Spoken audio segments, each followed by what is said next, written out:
বন্ধুরা, তোমাদের দাদাভাই এত সুন্দর জায়গায় এনে আমাকে সারপ্রাইজ দেবে আমি বুঝতেই পারিনি। খুব সুন্দর, অপূর্ব, নিজের চোখে না দেখলে বুঝতে পারলাম। নাহলে সারাদিন ক্লান্তি পরিশ্রম করে ভাবছিলাম আসবো না, কিন্তু না আসলে তো আমি মজাটা নিতেই পারতাম না। তো যাই হোক, ওখান থেকে ঘুরে এখানে 4-5টা পুজো দেখেছি, দেখে একটু চা খেলাম। তোমাদের দাদাভাই বলছে চা খেতে ভালোবাসো, তুমি একটু চা খেয়ে নাও। চা খেয়ে আরেকটা মণ্ডপে চলে আসলাম। খুবই সুন্দর, খুবই সুন্দর, মানে সত্যি মানে আমার এতটাই ভালো লাগছে, অপূর্ব। সব প্রত্যেকটা জায়গায় জায়গায় খুব সুন্দর হয়েছে। ঘুরে টুরে তারপরে তো খুব আনন্দ করলাম তোমাদের দাদাভাইয়ের সাথে। আবার এগরোল খেলাম, খেয়ে এবার নহাটি দিয়ে আমরা বাড়িতে যাব।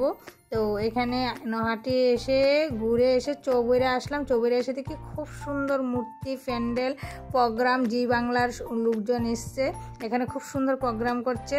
তো আমার তো খুব ভালো লাগছে। তোমাদের কেমন লাগছে অবশ্যই কমেন্টে জানাও। আর চ্যানেলটাকে সাবস্ক্রাইব করে আমার পাশে থেকে, তো আমরা প্রোগ্রাম দেখতে থাকি, তোমরা চ্যানেলটাকে সাবস্ক্রাইব করতে থাকো। দেখা হবে পরের ভিডিওতে। ভালো থেকে সুস্থ থেকে, টাটা।